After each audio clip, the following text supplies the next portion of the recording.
Bienvenidos a La Razón en tiempos de lucha, un espacio de educación sindical independiente, en donde la ciencia está de parte de los trabajadores de Colombia y el mundo. producido por la Escuela Sindical María Cano.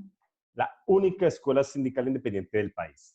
Y bueno, hola Colombia, estamos hoy con mi compañera instructora de la Escuela Sindical María Cano, Ivonne. ¿Qué tal, Ivonne? Hola, muy Y bien.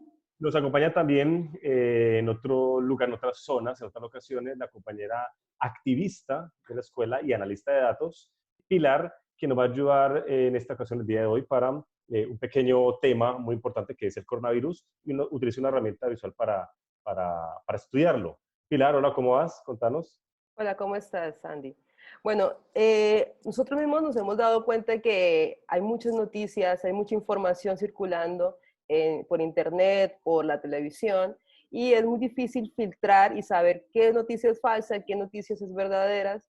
Entonces hemos construido con el equipo una herramienta de visualización para narrar los sucesos del COVID-19. Años el capitalismo se encargó de desmantelar los sistemas de salud pública. Los gobiernos nacionales y las autoridades locales se vieron privadas de fondos, como consecuencia de una política de austeridad diseñada para beneficiar con subsidios y disminuir los impuestos de los patrones.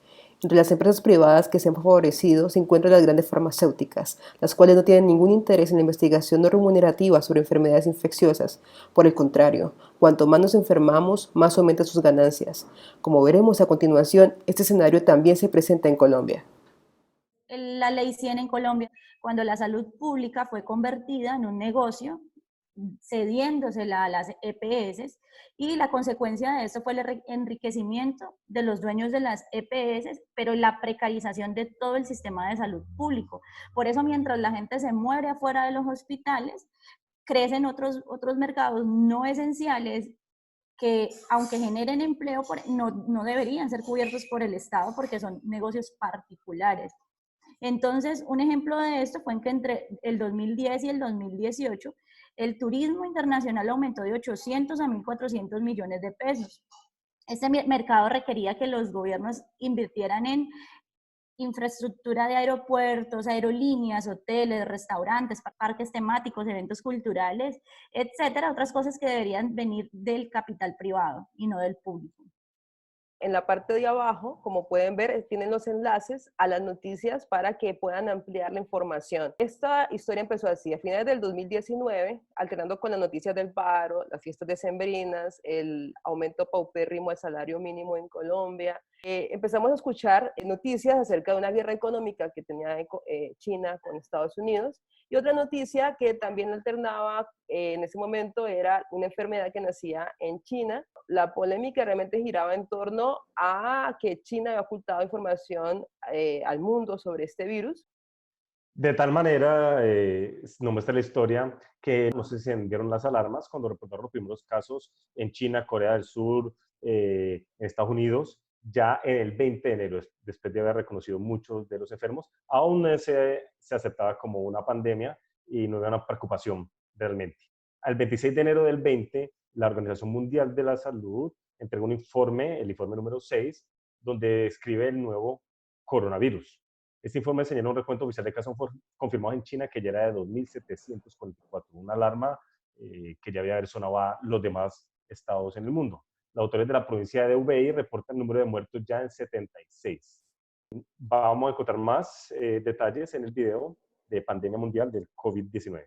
Los medios de comunicación se centraron en la guerra económica entre China y Estados Unidos. Desestimaron el coronavirus y lo presentaron como una repetición del SARS. Desde el 2015, la comunidad científica ha alertado sobre la posibilidad de una pandemia, pero los dueños de los medios de comunicación, que son los mismos dueños del capital, no querían generar pánico en los mercados financieros. Era impensable para estos señores economistas. Luego, no totalmente impensable, más bien es que no querían que pasase, se negaban a que ocurriese porque la economía se vería afectada, y es que comenzaron a crecer mucho los casos, particularmente en Europa, Italia y España, bien precisamente. Y como usted ya conoce las noticias, las condiciones en las que ellos están, algunos de los cruceros inclusive quedaron a la deriva porque tenían pacientes con virus. Al mismo tiempo se empezaba a escuchar aquí en Colombia las noticias de que los chicos que están en Wuhan o en China que querían volver a Colombia, y entonces pedían avión y traslado para esas personas.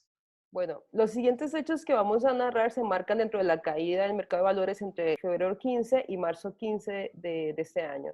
En este periodo se perdió un tiempo valioso que pudiesen haber utilizado los países para poder estar preparados para la pandemia, pero todas las decisiones fueron enmarcadas para salvar la economía. Se presentó una devaluación neta del 30% en los mercados de valores de todo el mundo y luego hubo un desplome del precio del petróleo. Ya en febrero 22, lo primero que hizo Italia fue decretar una cuarentena en el norte del país, ya viendo que los casos estaban creciendo.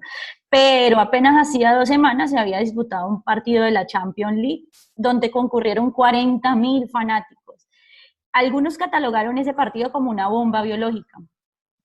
Y aquí en Latinoamérica, ya el 25 de febrero, el primer caso del COVID en Sudamérica, y los gobiernos tampoco hicieron tomar las medidas que necesitaban. Inclusive el 4 de marzo se disputó en Guayaquil un partido de fútbol que es considerado como la bomba biológica en Sudamérica. Mientras aumentan los casos de manera descontrolada en Europa, principalmente en Italia, en España, Francia, Alemania, se confirma el 6 de marzo el primer caso en un paciente de Bogotá, que justamente era importado, es decir, era un paciente, una persona que venía de un viaje de Milán, de Italia. Apenas 2 días después, el presidente Duque dijo que era inevitable que el virus llegara a Colombia, aunque antes se había dicho que era impensable. Ahora ya era inevitable. Afirmó que el país estaba preparadísimo para contener el virus, pues dada toda nuestra experiencia en el manejo de epidemias, el tiempo nos viene demostrando que no tenemos idea de cómo se manejan estas pandemias y que además detrás de todas las decisiones del gobierno hubo una gran negligencia. Fue la Procuraduría la que empezó denunciando fallas en los controles, tanto en la zona internacional como en la nacional del aeropuerto. Empezaron a aumentar las quejas de varios viajeros que llegaban al país y no los asistían de ninguna manera. Así se perdía la oportunidad de hacer un seguimiento sobre sus síntomas. A este capítulo de nuestras vidas lo vamos a llamar Viviendo en tiempos de pandemia. En el mundo empezó antes y Colombia se demoró semanas en reaccionar. Esto empezó el 11 de marzo. La Organización Mundial de la Salud caracteriza como pandemia la infección por SARS-CoV-2 y la enfermedad denominada COVID-19. Entre las recomendaciones que se pedían estaba activar los mecanismos de respuesta a las emergencias, comunicarse con las personas sobre los riesgos y cómo podían protegerse, por ejemplo, al llegar al país. También encontrar, aislar, probar y tratar cada caso de COVID-19 y rastrear a las personas con las que se haya estado en contacto. Pero ¿qué entendió Duque de lo que tenía que hacer? Bueno, una reunión presencial con gobernadores y alcaldes de todo el país, y además el aeropuerto estuvo abierto de par en par sin ningún control ni seguimiento a los viajeros. Para salvar la economía, países como Estados Unidos e Inglaterra toman medidas como levantar la cuarentena, que el virus circule libre por la población, esto se llama inmunidad de grupo, y ridiculizar el virus. Semanas después tuvieron que dar marcha atrás a sus planes porque los muertos se contaban por miles. Mientras tanto, Estados Unidos inició su plan para comprar la vacuna de los laboratorios alemanes. 17 de marzo, con el informe del Instituto Nacional de Salud ya en sus manos, decide entonces mandar a las casas a los estudiantes, tanto de los colegios, las escuelas, como de las universidades.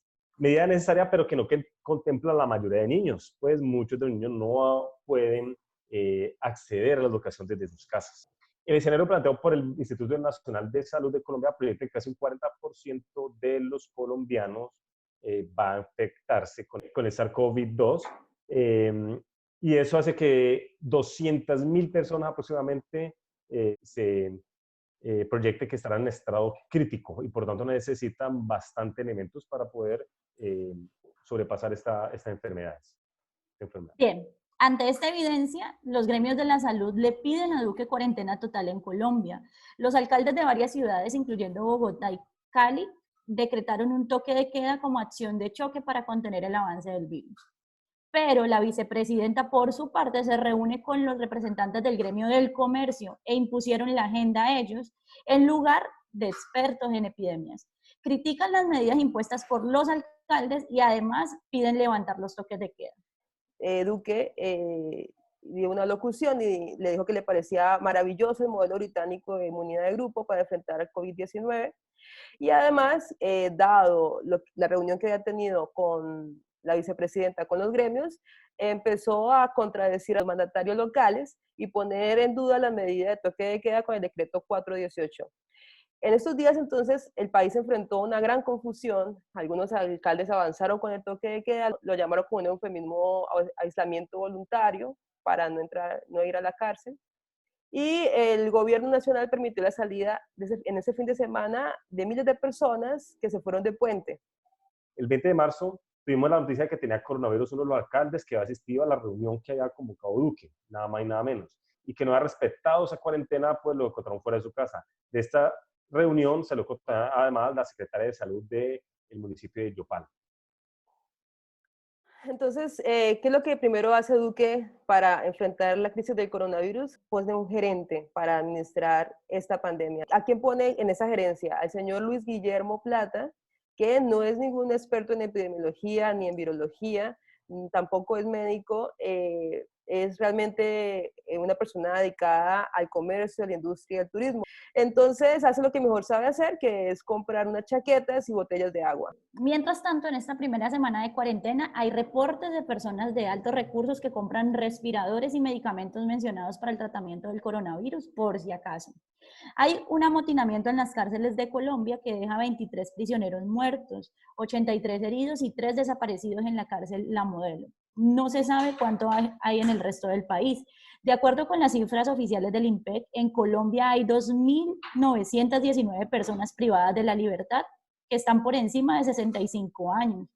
Por sus edades, estas personas están en mayor riesgo de llegar a contraer COVID-19. Por fin, cierran el aeropuerto y Colombia fue uno de los últimos países en Sudamérica en cerrar sus fronteras y aún se desconoce el motivo, aunque haya en los últimos días una campaña por aplaudir las decisiones del presidente. Es importante recordar esto, que fuimos uno de los últimos países en cerrar fronteras aéreas. Y entonces para rematar, ¿cierto? De no hacer las cosas a tiempo, de no cerrar las fronteras, de no cerrar los aeropuertos, de ser completos inútiles, incompetentes en el Estado, comenzando con el presidente de la Nación, se genera entonces la cuarentena, pero flexibilizan dicha cuarentena, bien, con 34 excepciones, de los cuales la mayoría iban y puede sacarse permisos fácilmente en las empresas para forzar a los trabajos, ¿cierto?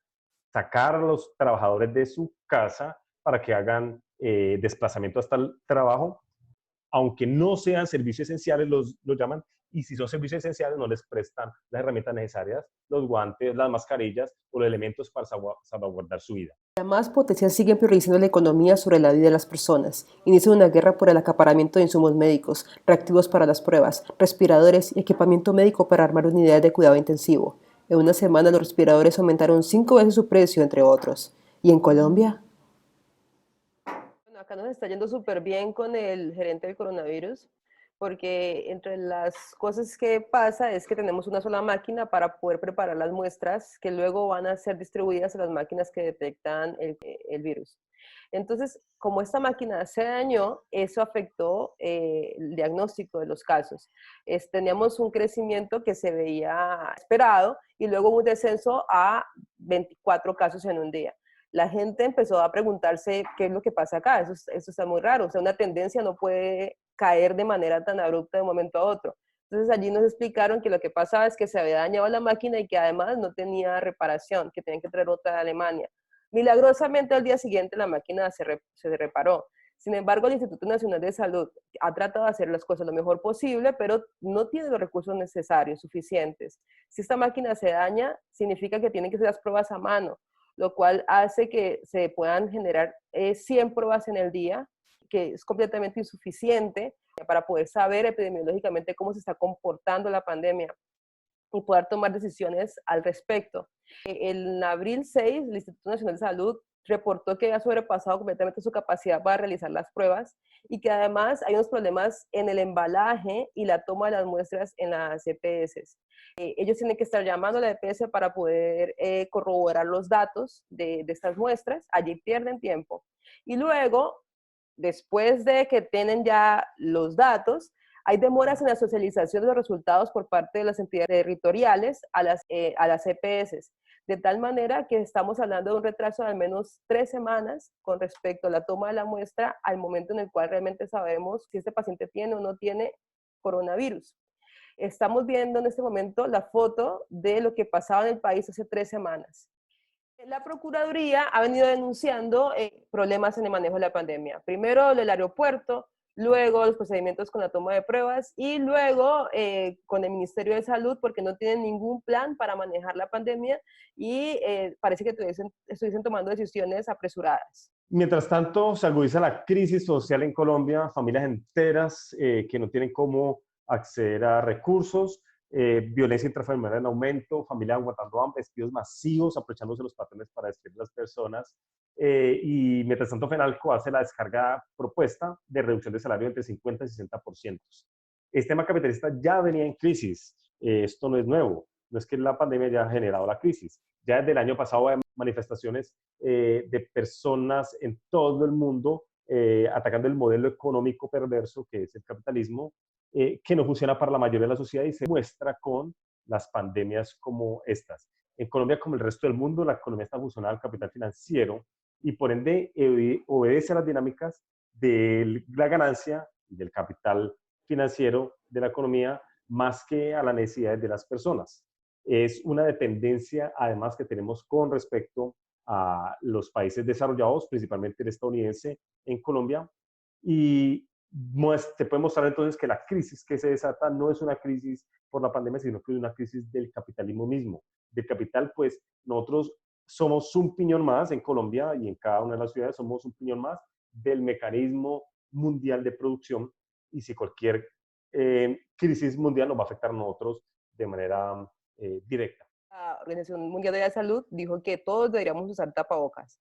Hubo en principio una discrepancia acerca de criterios de si era conveniente o no. La cuestión es que trasladaron al individuo la obligación de conseguir el tapabocas, a pesar de que ya no se consiga en ninguna parte, trasladan el deber del Estado al individuo para protegerse, cuidarse, y si se enferma, entonces es culpa de él. Duque, el 5 de abril, despierta y le da por conjurar esas frases, ¿no? De economía naranja, de crecimiento o aislamiento inteligente. Esta idea viene de ejemplos como Singapur o Corea del Sur, quienes han hecho un manejo muy bueno de la pandemia, pero no tenemos las mismas condiciones de ellos, pues ellos hacen entre 15.000 y 20.000 pruebas diarias, mientras nosotros hasta la fecha hemos hecho aproximadamente 25.000 o un poco más. Igual a lo que está haciendo Duque en el país, pues aquí en la región también Lenín Moreno salió a los medios a decir que la responsabilidad de lo que estaba pasando en el país era de los ciudadanos y su irresponsabilidad, pero lo cierto es que ni allá ni aquí en nuestro país estamos preparados para hacerle frente de momento a esta pandemia. Se estima que cada región, por ejemplo, debería adquirir 10.517 camas de UCI para atender a los pacientes críticos del COVID-19. En este momento se cuenta con apenas el 42% de ellas y el equipamiento que falta por adquirir depende de que Estados Unidos y China liberen el stock. Por ejemplo, en norte de Santander y Valle o incluso en Bogotá hay una distancia por encima del 300% entre lo que esperan comprar y lo que no se sabe con certeza si llegará. La corrupción no descansa ni en pandemia, no es de extrañar que se estén robando la plata destinada supuestamente a atender a las familias más pobres y vulnerables. Se han presentado sobrecostos y especulación en precios de los productos de la canasta familiar. Dineros que eran destinados para la pandemia son destinados para otros rubros como hacer encuestas, hacer publicidad, construir parques y se han hecho compra ficticia de insumos y camas hospitalarias. Pues bien, además se crearon otra fuente de ayudas como es el ingreso solidario, un programa que consistía en darle 160.000 pesos a ciertas personas que no estuviesen ya en otros programas. Bien, esa era la idea, muy bonita. Se creó una página entonces donde la persona espera registrarse y mirar si puede ser beneficiario de estos 160.000 pesos de ayuda. Y ese mismo día los usuarios comenzaron a hacer denuncias una tras una de usuarios ficticios que están llevando los beneficios, bien, y que están viendo efectivamente una manipulación de esos recursos de ayudas. El gobierno entonces bajó el servicio de búsqueda y por si las moscas también tumbó la consulta en la página del CISBEN y el ICETEX. Por su parte, el gobierno dice que ha realizado 1.194.608 giros hasta el momento al programa de ingreso solidario. Pero, pues, ¿quiénes son realmente los que están recibiendo esos giros? En promedio, una persona, además, si no se muere por el coronavirus, se muere cuando le llega la cuenta de lo que gastó. Una persona tiene que pagar entre 10.000 y 20.000 dólares si tiene complicaciones, y estos valores se incrementan si no se tiene seguro. Llegan a 70.000 dólares, 80% no tienen ningún seguro. Entonces van a quedar endeudados ellos y las generaciones futuras. En el mundo hay en este momento más de 1.650.000 contagiados y más de 100.000 muertos.